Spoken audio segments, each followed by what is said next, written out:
Welcome. You're listening to The Best of Investing on Talk 910. You know our show. It's where we present valuable information about real estate, the financial markets, and other economic business of the day. I'm your host, Edward Brown, and I'm pleased to have as my co-host Mark Hunt of Pacific Private Money, California's fastest-growing private mortgage investment firm.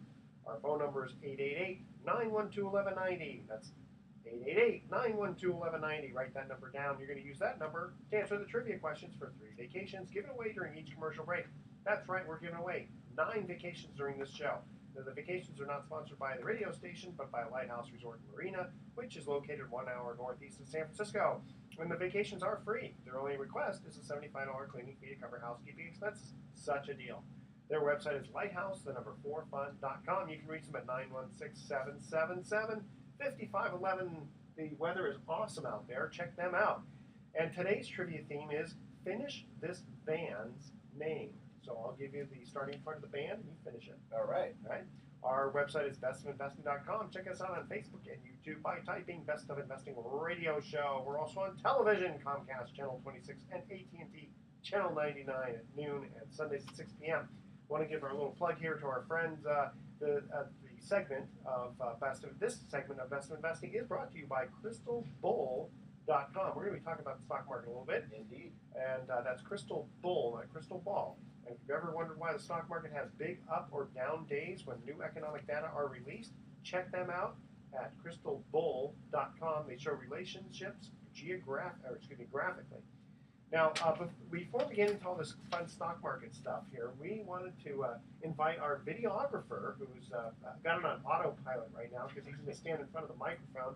And we want to give him a little plug because you won an award. Tell us about that, Mr. Videographer Kramer Herzog. Well, thank you, Edward. Big close. I appreciate that.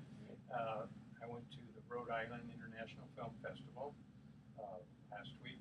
All week they had films, and my documentary was a short, and I won the best documentary in the festival, and it was called the Southwest New England Film Festival. And the name of the short was called? The name of the short was called Eye of the Storm. Eye of the Storm. It had to do with the Tukey Williams San Quentin deal, wasn't it? Execution, yeah. Right. It had to do with all behind the scenes of Fox News and all the other news channels.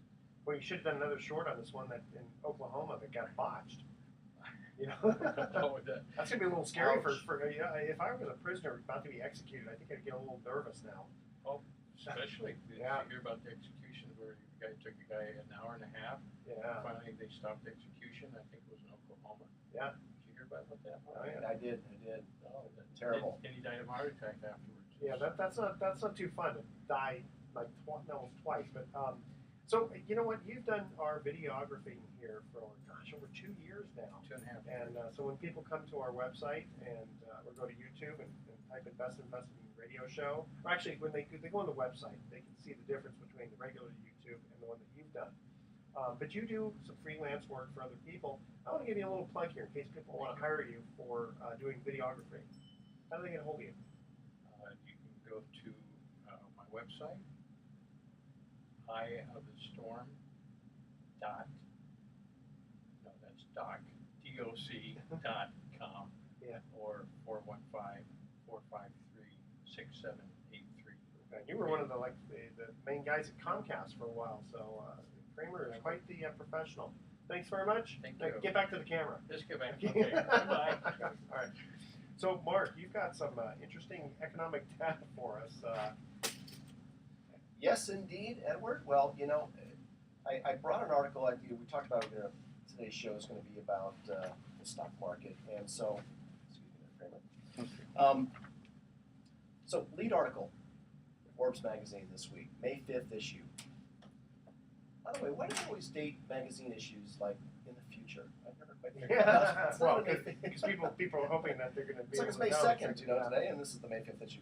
May 5th issue of Forbes, Irrational Exuberance, the sequel. What's that supposed to mean? Subtitled, Why Stocks Are 43% Too Expensive. 43%. Man, not just a 40%, 43%. I know. Whenever they get like that exact, I'm like, well, you know, can you just say 40% expensive, 43%. So the article starts out like this: they're back, crazy stock prices, not as crazy as they were 14 years ago, but clearly irrational. A comparison of stocks with earnings tells you that the market is overvalued by 40 to 50%. Now, this is Forbes magazine. This is not just a Drudge Report headline. Sure. This is a major contributor article, featured article in this week's issue of Forbes. They're basically saying, hey, watch out, the stock market's overvalued. Now, right now, we were just checking this just before we got on. The market as of yesterday or whatever was only down 0.11%. So it really hasn't done anything for the first For this 4 year, months. yeah, right. For this year, I mean, it had a great run last year. Yeah. And in fact, when the market crashed, it did hit a low in around 2009 of around 8,000. Let's just use round numbers, 8,000. Okay. And it's doubled since then. It's 16,000 now, right? Yeah. Hoorah! Yeah. But I don't get to go back in time and go, I want to invest back in 2000. But it's not really a hurrah, because let's face it, if as most people, if you were invested in the stock market before the crash, maybe you were fully invested in the stock market, and a lot of people were. I mean, a lot of people do have diversified portfolios, but a significant portion of many people's portfolios are in equities, and many of them index funds. So if you were fully invested in 2004, 5, 6, 7, 8, and then boom, it goes down to 8,000, and it's been working its way back up again. So for most people, they look back over the last 10 years of the stock market, and it's really nothing to write home about. They probably have a larger portfolio today than they did 10, 12 years ago when the market hit the prior high. But what rate of return is Right, that? but what rate of return is that? Now, of course, you've been adding and adding and adding, that's great, but a lot of people who are in retirement and are living off their retirement portfolio, I mean, these guys got hammered. Yeah. And Well, so, I guess what they have to do is go look at the 10-year average when they go from 2009 to 2019. At that point, you can say, right. Go ahead. So how disconcerting is it to now hear rumblings that maybe we're facing what could be a substantial correction in the stock market, when maybe you're looking at your portfolio and you're going, well, at least I got back to where I was before, or maybe I've grown a little bit, and so now what do you do? And what's really important about this article is, basically it doesn't tell you what to do. It just basically gives you the reasons that are outlining why it believes, why the person who wrote this article believes that stocks are overvalued. And again, he used 43%. Well, it's based on the Shiller Index. And Shiller, we've done a lot of case Shiller, does a real estate index and a number of indexes. And Robert Shiller is a well-known Nobel laureate who writes a lot of articles, very smart guy.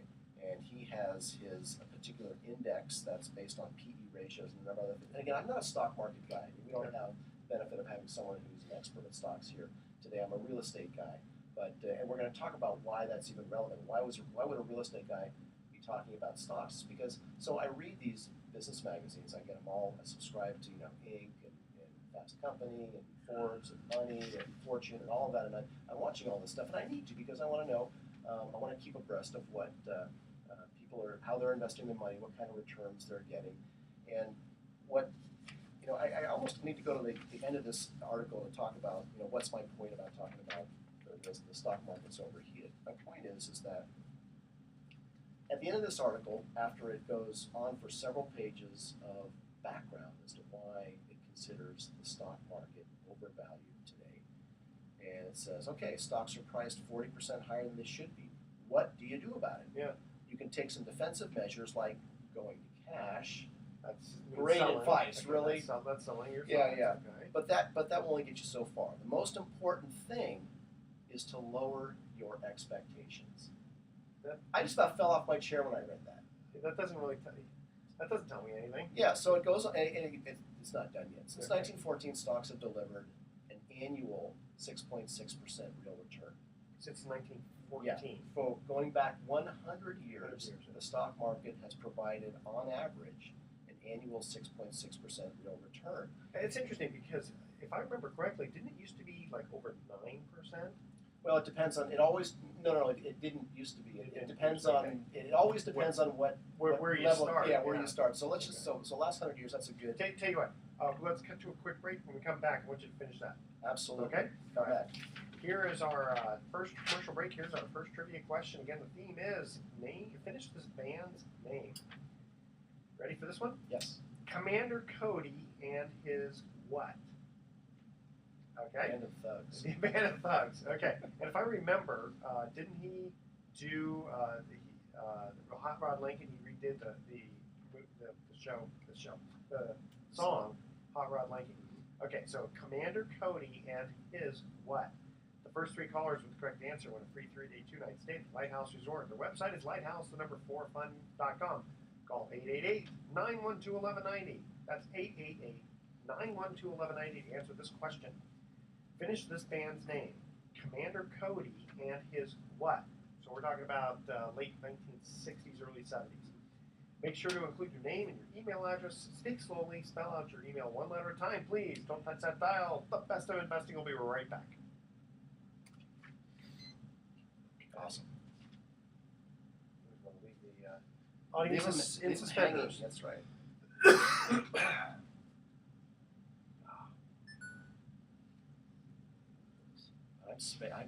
I'm like, my brain froze on Commander Cody and That's kind of a hard one. As soon as he says it, I'll know it. Probably you too. Yeah. That was a band. hard You one. too. No. I just can't get it.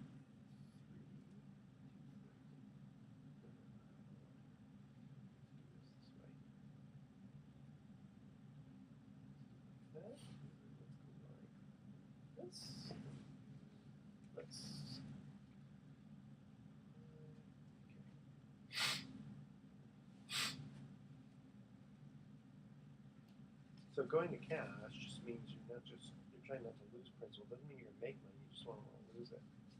Right. Cash don't pay nothing. How much does it pay? Nothing. It pays nothing and you'll like it. Right? Isn't that right? That's It right. pays nothing and you'll like it. That's right. I don't like it. Cash is just as good as money. You know, So it I'll says go back and Yogi Bear. recap a little bit in the new segment, just to kind of hit a couple of points, and then I'll get to the point I was going to make. But we'll stretch this out. Before I so rudely interrupted you. No, it's all right.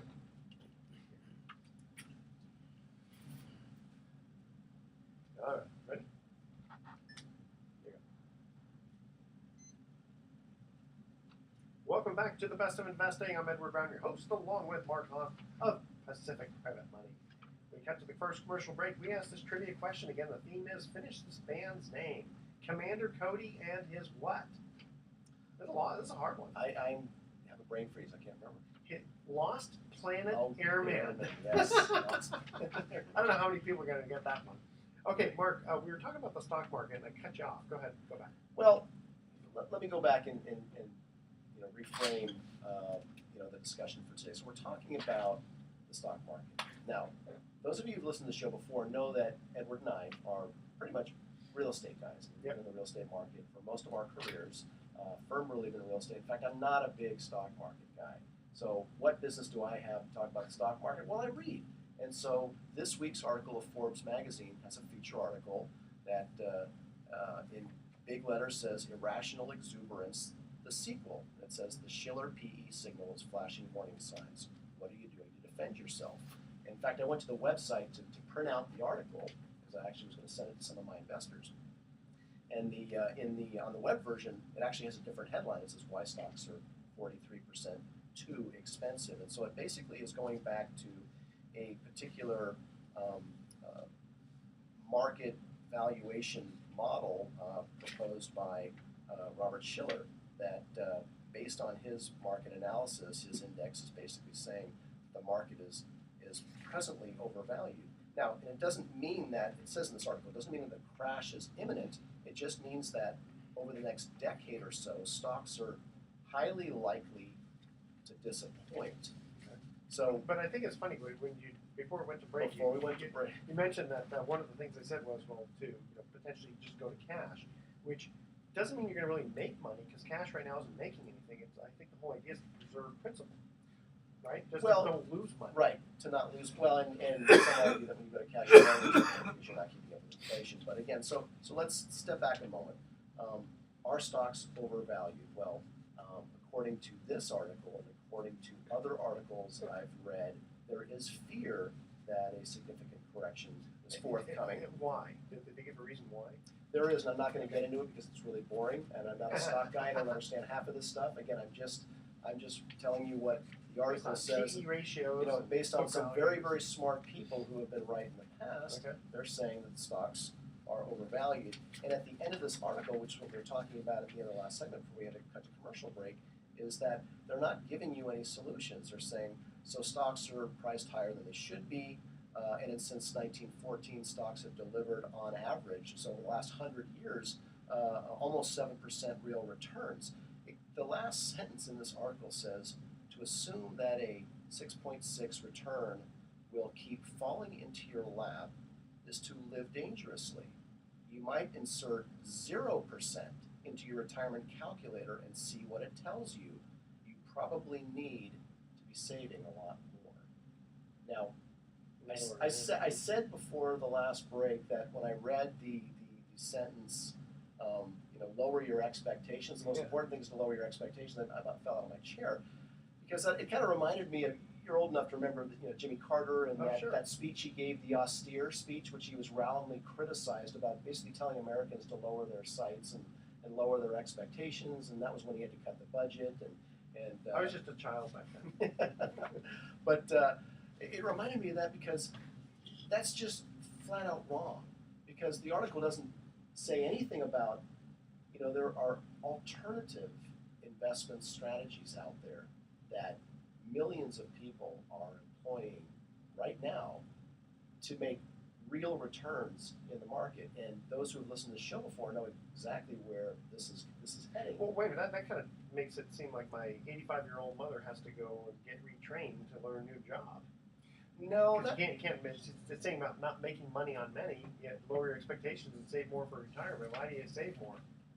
You could spend less. Well, and that's the point. So the stock market's overvalued, and let's assume that is potentially an accurate statement. What do you do? So if you're not already reducing your stock exposure, and you're considering doing so, obviously the goal of every retirement portfolio is to grow, right? Yes. And if you're already in retirement, the goal of your retirement portfolio is to provide you with a certain income so you can support the lifestyle that you desire. So we've talked on the show a lot about alternative investment strategies that exist today that have safety and security features that in fact are not found in the stock market. And so I don't know that I've ever read an article in Forbes that talked about real estate investments or mortgage pool fund or mortgage related investments in any type of fashion that other than well, that's a market that's not regulated, that's a market that's tiny, it's not liquid, it's not sold over the counter. Magazines like Forbes and Money and Fortune and those type of personal investment strategy magazines are all geared around traditional market investments that are highly liquid, that you can call your broker up and say, or go online and buy, X thousand number of index funds. Alternative investments are not like that. But here's the funny thing about that. There's a downside. That, a lot of times people say, oh, I only want an investment that's completely liquid. The problem is, I'm not saying that's totally bad, but the issue you have to remember is if it's liquid for you, it's liquid for everyone else. And if everybody sells, guess what? You're going to lose principal. Yeah. I mean, if these stocks are, if these guys are right, and the market's 43% overvalued, in theory, that means it's going to drop 43%, right? That's in theory. Right. That's or could potentially, if it's going to settle to what Mr. Schiller's index would consider to be the norm on his PE ratio gauge, then yeah, you're saying that we could potentially see a market correction as horrific, and it would be 40%. Yeah. That would be horrific. I mean, even 20% would be horrific. Well, when we had the Great Recession, it dropped roughly 50, well, close to 50%. Right. So again, Mark, what is one to do? well, let's talk about that a little bit. What have we called mortgage investing in the past? The best kept secret. One of the best kept secrets in investments today. And it's still one of the best kept secrets. When a major Forbes magazine article comes out and says stocks are too expensive and their best advice is to go to cash, really? Yeah. You Well, know? that's because who are they going to suggest, right? It's one thing to Right. say buy IBM because everyone can just buy IBM. But if they're going to say, yeah, call Mark Humph to invest in his mortgage fund, I mean, obviously they can't do that. And you're right. I'm in a way, I'm being facetious. Of course, they're going to say, set your sights lower, go to cash, because they're not going to recommend alternative investments because, they're a national publication and they've got a reputation to uphold, and they're not going to advise you to basically figure out where and who among the alternative investment opportunities, are legitimate and which ones are in fact not so legitimate or downright scams. Yeah. Right. Exactly. And Sure. I will tell you as someone who lives in the Bay Area, we see those articles in the paper all the time. But we'll talk about some opportunities, real opportunities that you can take advantage of that can net you an 8% annual growth in your savings and retirement account. So conservatively. Okay. So we're going to cut to our second commercial break. Before we do, next week we're going to have a special trivia contest, and the special winner of that trivia contest is going to win an overnight stay at the Fairmont Sonoma Mission Inn. Our friends there, they've been on our show before, and they're going to do it again. So renowned for natural minerals waters, unparalleled charm and gracious service, the Fairmont Sonoma Mission Inn and Spa is located 40 miles north of the Golden Gate Bridge in Sonoma Valley. Of course, everyone knows where the Fairmont Sonoma Mission Inn is, in the heart of Northern California's wine country. And they recently renovated the resort the recently renovated resort consistently provides the country's finest European spa, golf, and culinary experiences. Nice. And for reservations, please call 800-441-1414 or 707-938-9000 or visit the inn's website at www.fairmont.com/Sonoma. Now, you and I have both been to the Sonoma Mission Inn. I want to take my wife there. Can I get like a special deal? Well, I'm sure you can. We'll have to tell them our the 20th co-host. anniversary is coming up. That's right. This summer. You know what? Take her somewhere special. I will tell you who to call. Tell them you're one of the co-hosts. And I can't take her to the Maldives this year. That's next summer. But is that right? Maldives? Wow. Well, they've got you fancy. go to Pinterest and they have these pictures of these places that are like built over the water, little huts and stuff. Yes. Yeah, most of those pictures of a place called the Maldives. I have no idea where that is, but it sure looks like a fun place to visit. Or the well, if your wife can't go, take me. Okay. All right. Do that again, boy's turn. That's right. Okay, here's our second commercial break trivia question. Finish this band's name. Dr. Hook and the what?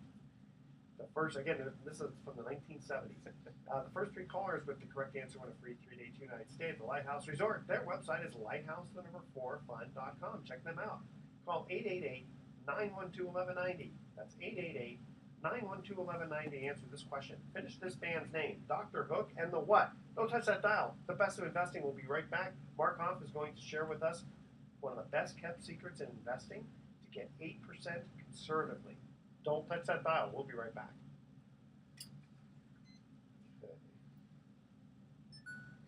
Now keep them on the edge of their chair, huh? That's right. Excuse me. Let's take a Don't retake. do that. Let's take a retake on that. Kim aside, thank you. Nasty. He's perfect. Edward was out drinking last night, and Really. we're going to all show. night.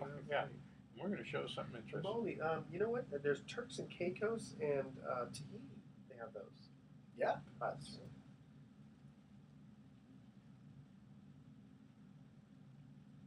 Yeah, honey. Well, Edward and I had such a good time that he and I decided to do these hut type. That's right. We're going to go do huts over the water. swim with the fishies. But don't worry, we'll take pictures for you so that you can live through osmosis. I don't think she'll go for that, especially for your 20th. Yeah, no, I got. Well, I no, she's actually she just hopes we can do anything fun. So actually, we do want to either go to Calistoga or Sonoma, Michigan. So and that's coming up in July. So I probably should like reserve something or something. Let's see here. Maybe I can get an email contact for Yeah, whoever, exactly. see what kind of special program I might be able to Yeah, get. yeah, It's absolutely. high season, so I'm not expecting anything huge, but it'd be great to. Well, let's see what we can do. Just and that way, and we can also tell them when you get back, you explain how much fun you guys had. Absolutely. Okay. Ready?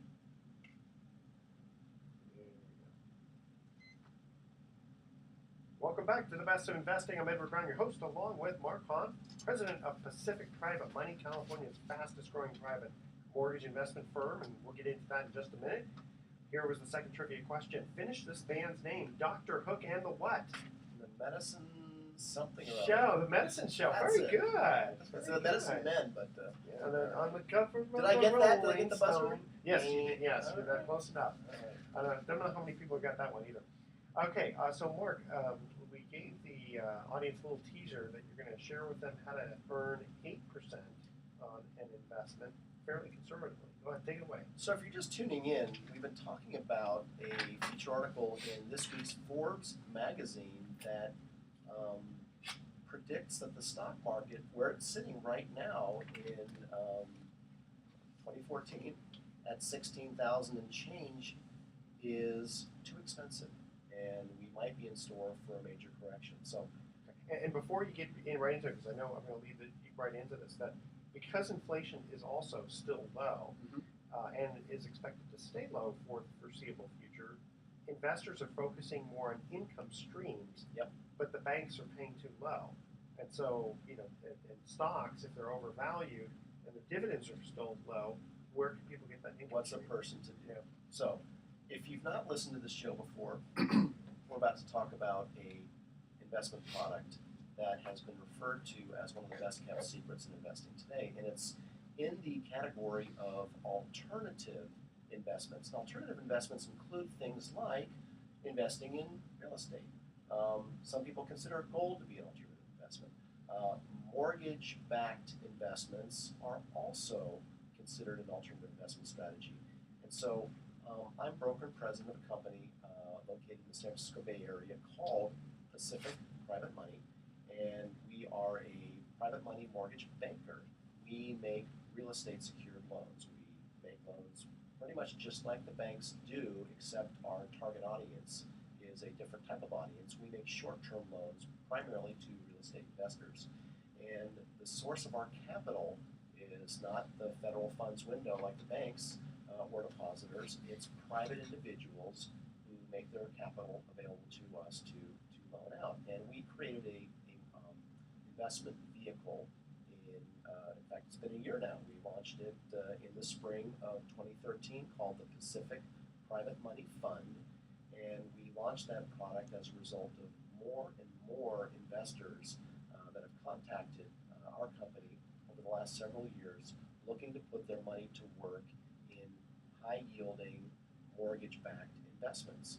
And so we created the mortgage pool fund, the Pacific Private Money Fund, and it's designed to pay out a yield of between 8 and 9%, and we've been hitting right around 8.5% on a compounded basis through the first 3 full quarters of operation. And that's based on over 600 loans that we've originated since 2008 that have paid anywhere from 8 to 10% on an individual note basis. Okay, and so most people are listening going, okay, well, What's he interest rates. talking about? Yeah, what's he talking about? Because interest rates, I go to the bank and get a home loan and I'm paying 3 or 4%. How are you getting 8% or more? So we make loans and charge on average 10%, a 10% interest rate to loan money to people who need it for short-term purposes. Sometimes people need to close quickly on a transaction and the bank can't accommodate them in terms of speed. We swoop in, make the loan, we charge a 10% rate, some points. and they pay us back whenever they usually have a strategy for repayment, and it's usually within a 1 year period. Okay. Right there sounds too risky. Why did we say it was conservative? Well, why is it not as risky? Because the type of loan we make, we don't do 100% financing. We don't do 90% financing. We don't do 80% financing. Our typical maximum loan-to-value loan offer to a borrower is typically no greater than 70% of the purchase price or 70% of the value of the property. So, and most of our loans are purchase loans. So the transaction involves 30% of somebody's equity, usually the borrower, and one of our 70% loans, which we would charge on average 10%. And maybe they're buying the property to fix and flip it, in which case a lot of banks don't make those loans, or they need to close quickly, as we talked about, or they fell out of bank financing, and yet they know they can get conventional financing within a relatively short period. These are all the types of loans, and we make these loans every week. We close several loans per week. We're doing 15 to 20 transactions per month. We're one of the busier private money loan shops in the Bay Area. And so getting back to the product, how does one earn 8% and more on their money with safety and security features not found in traditional investments like stocks? And the way we do that is the mortgage pool fund only has two assets. There's either cash in the fund accounts, or we've loaned that money out in the form of a note secured by a deed of trust. So basically, you're being the bank. And so if you've listened to this show and you've heard Gil Gross, who's the KKSF afternoon radio personality who reads our commercials, he talks about what's it like to be the bank. You know, and have you ever wondered how the banks make all their money, and haven't you ever wanted to be on that side of the deal? Well, when you invest in the Pacific Private Money Fund, you are the bank, and you are on that side of the deal. And so we make money by making short-term loans, charging high rates of interest and points to people who are ready, willing, and able to pay that price for the short-term use of the money. It either makes sense from a business transaction, or it's they don't want to lose their deposit on a property that they need to close on, or whatever the reason is. Again, we're not making loans to people who can't afford to pay it. I mean, these are strictly underwritten. I mean, the lending laws now are all different. This is a real business model. We're not the hard money lender guys from 20 years ago who were making risky seconds to people with no money and paying off gambling debts. Well, give the example that of a loan that you did, I think it was last month, where we mentioned it once before, but I think it's worth mentioning again. This was an individual who had a very high FICO score, and his wages were 7 figures. Right. Well, just in general, there are, and most people aren't even aware that this happens in the marketplace.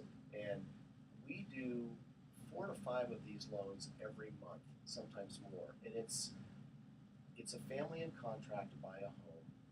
They've already been approved by the bank. Everything's going swimmingly, and then something happens at the last minute, sometimes, a week or even days before the transaction is scheduled to close. The seller's ready, you're in contract to close, your deposit has already gone hard, meaning it's non-refundable. In the Bay Area, it's not unusual for you to have a $25,000 to $50,000 deposit that is non-refundable. You got to close. I mean, we're talking, especially if it's $1 million transaction or more. And then something happens, and the bank cannot close. We've had cases where they've pulled credit at the very end. They already approved you previously, but sometimes during a 60 or 90-day escrow, they'll pull credit again right before the close. And we had a situation where someone had a tax lien that showed up out of the blue on their credit, and it stopped the whole bank loan process, and the credit glitch was wrong. We had another case that was 4 weeks ago with someone who works for a major company in the Bay Area, a major tech firm, and he had 2 things going on. In fact, it was funny. It was the first loan we'd ever made to someone who actually earned more on an annual basis than we were lending.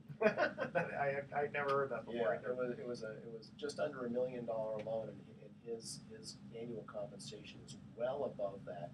But the 2 things that were going on was that he was, one, in the middle of a divorce, and the second thing was that the bulk of his income was in illiquid stock options. So they were going to vest in a very short period of time, but not immediately. So Those two things gave the bank pause, but he had already made a deposit on this property that he wanted to buy, and so he came to us, and we were able to close the loan for him.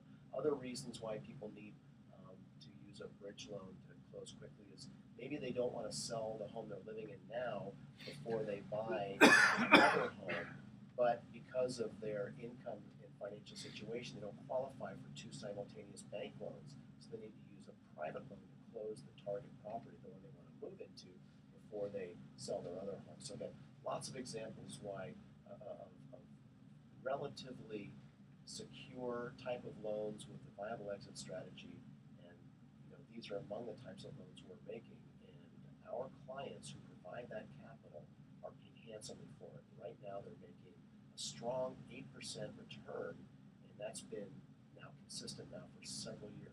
Okay, when we come back, I want to get into the liquidity part of that, because if people have to tie up their money for 25 years, that's not a good thing. But that's not the case with industrial deals. Okay, here we're going to cut to our third and final commercial break. This one's a little easier because we gave you two hard ones. Finish this band's name: Buddy Holly and the what? The first three callers with the correct answer win a free 3-day, 2-night stay at the Lighthouse Resort. Again, their website is lighthouse4fun.com. Call 888-912-1190. That's 888-912-1190 to answer this question. Finish this band's name: Buddy Holly and the what? Don't touch that dial. The best of investing will be right back. So is this the upcoming, the fourth segment or the third? No, this is the last one. Last one, yeah. Thought so. He was my favorite. Who is he? Yeah, my favorite of all. The day the music died was I really liked February 3rd, 1958. Busey's portrayal. He did a of very him. good I job. thought he did a great. He did a very and he good is job. like now he's like a total crazy Weird. man. Yeah, Oh. he is. I know, it's funny. Yeah. You see the commercial of him on TV now that he's Yeah. doing, where he's doing like Oh a yeah, parody of finally, himself. because he Well, he was on Entourage in an episode. he had some serious cocaine problems. Yeah, he's got still like. But I listened to Buddy Holly as a kid all the time, and in that movie they show how the trivia questions answered about the crickets. Yeah. And he picks up the phone and he says, "Well, what's the name of your band?" And they're looking for a cricket. They hear this funny noise and they tearing the wall apart. Did you remember this part? Yeah. And he says, "What's the name of the band?" He says, "Buddy Holly and the guy and the crickets." And I got so used to what's his name, Busey. Yeah. I got so used to him singing, and when I heard the record, I watched it like 15 times. Yeah. And then when I heard a record of it, I go, "That's not Buddy Holly." That's funny. Oh, let me figure out this. So, Don, what's that on the ground? Oh, sorry. Yeah, I have this here. Look at that. It's money. Did you want that envelope? Oh, that was like Marco, yeah. Yeah. It's Marcos. Yeah. Marco Polo. That would be him. What a great shot And he that just was. platoon. Yeah. Poor guy. Okay, good. 8 minutes and 57 seconds. There we go. Welcome back to the Best of Investing. Again, I'm Edward Brown, your host, along with Mark Vaughn of Pacific Private Money. When we cut to the third commercial break, we ask this trivia question. Finish this band's name. Buddy Holly and the what? Crickets. Crickets. That is correct. I wonder if that's how the Beatles got their name. They just kind of took it off the Beatles. crickets. All kinds of annoying pests. Okay. Let me ask you this Let me ask you this email question that came in, because that'll kind of feed into this when we were talking about liquidity. For those of us who are not accredited investors but like what you have to offer, what can we do to invest in mortgages? Great question. So, some background on the question. So, the Pacific Private Money Fund is open only to accredited investors. So, there is a qualification requirement in order to invest in the Pacific Private Money Fund. You need to be an accredited investor. What does that mean? Well, that is a government definition. In fact, governments set the rules. It's not our requirement, it's the government requirement for this particular fund that you be accredited, meaning that you have to have a minimum net worth of $1 million, not including the equity in your home, or you need to make, was it 200,000? It's 200,000. I was wondering if it's 200 or 250. I think. I just mixed that. It was $200,000 a year or $300,000 if you were married. So accredited investors can invest in the fund. If you're not an accredited investor, you can still invest in mortgage-backed investments in the form of an individual note. That's also referred to as trustee investing. And so oftentimes when you hear someone refer to trustee investing or mortgage investing or private lending, oftentimes they're referring to the act of investing in an individual note. And in fact, that's how we got our start at Pacific Private Money. We were originating individual notes. I knew many people in the real estate business who didn't lose their shirts when the market turned, and they still had capital available, and they felt very comfortable making short-term real estate loans and earning anywhere at that time. This was in 2008. They were still earning 11 and 12% on those types of loans. The rates have come down a bit because of gaining popularity of making trustee secured loans. But so that is an option for you if you're not an accredited investor. In fact, many of my longest investors prefer individual notes over a mortgage pool fund because most of those people, they're either retired or semi-retired. It's almost like a full-time hobby for them. They're just like some people, like our day traders when it comes to stocks. There are people who are in the investment strategy of private lending, and they prefer to be in an individual note. Now, when you're looking at the two types of mortgage investing, individual note investing versus a mortgage pool, what you need to keep in mind now is that there is a really, really strong demand for individual notes by some extremely well-heeled investors who prefer the individual note investment strategy. And so, because we've been in business as long as we have, we actually have about 50 people in our database that probably buy up. In fact, they do buy up the bulk of our individual notes that we make available. And these are ones that don't go into our fund. So actually, the best loans that we see that are within our loan size and lending strategy, they all go into our fund first. So our fund cherry picks the best loans, largely under $1 million in size that we see. And there is some liquidity in the fund, which you don't have in individual needs. Well, an individual note, I mean, there's liquidity in both. And in an individual note, there is a thriving secondary market, like loanmls.com, for example. It's a website where you can go sell your note. Oftentimes, depending on what the interest rate is, you can get full value for it. If it's a $100,000 note, you can sell it for $100,000. You don't have to sell it at a discount. In a mortgage pool fund, we ask our investors to stay in for a minimum of 2 years. But you can still get your money out. There is a withdrawal charge, an early withdrawal charge, but you still will be money ahead, assuming that we hit our targets of 8 to 9% annual yield. There is a small charge to come out before 24 months, because really, I mean, this is a business model for us, and we want to make sure people aren't treating our fund like a money market account. But there is no redemption fee after 24 months, and redemptions are on a monthly basis. And there's no load going in. There's no load going in, no redemption going out. Our target yield is between 8 and 9%. And you're paying monthly And distributions. we're paying monthly distributions. Now, we started out paying quarterly, but due to investor demand and the fact that we were able to convert from quarterly to monthly with no additional cost to the shareholders or to the fund, we decided to go ahead and make that switch. So it's a great opportunity. If you've not investigated it, you owe it to yourself to investigate how you can grow your savings and retirement accounts, your 401ks if it's self-directed. And if you have a Roth self-directed account, you absolutely need to investigate the mortgage pool fund investment strategy. It's a great way to just really supercharge your retirement savings. Give us a call. We're in the Bay Area, 415-883-2150, 415-883-2150. We will not sell you anything over the phone. We will only send you information. We do not take investors in without a thorough education of what the investment opportunity is all about. There's no hard sell at Pacific Private Money. You can also go to our fund's website if you want to take a look on your own and investigate it. That's the pacificmoneyfund.com. pacificmoneyfund.com. And also, it's not like you're paying 12 or 15 or 20%. I mean, There are funds out there doing that, but they're making higher risk loans. They're making speculative, future value based loans that are usually development and construction in nature. We're not doing that. Yeah, and so the risk of loss is even greater. And so, yeah, it's great if you make 15%, but if you lose 17% on your money, you're down 2%.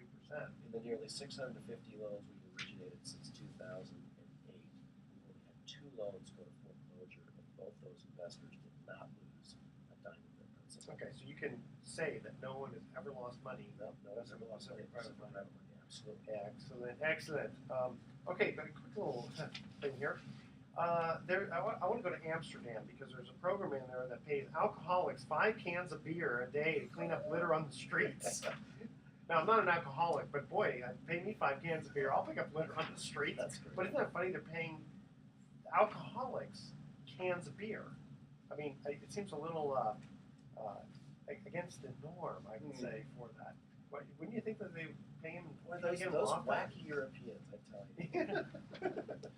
All right, so I'm going to give you some thoughts for the day here. In 1910, football teams were penalized 15 yards for an incompleted forward pass. Boy, that's a tough game back then. Imagine that being penalized 15 yards if you incomplete a pass. Ouch. I wonder how that would work out. Well, you have to have a much larger goal area. You keep going backwards. Yeah, in the end exactly. zone. There you go. And now this one I thought was interesting. From a complete stop, a human is capable of outrunning a Formula One race car for about 30 feet. Oh. Maybe it takes that much time for the gas to hit the, I don't know, from the dead stop. Fun facts to know and tell at cocktail parties. Exactly. Yeah, you go around bragging, man, you know what? I can beat a Formula One race car for the first 30 feet. All right, tune in next week to The Best of Investing. We're going to be giving away how many? 9 more free vacations for answering trivia questions. Thanks for listening. On behalf of our team, I'm your host, Edward Brown, wishing you the best of investing. So long.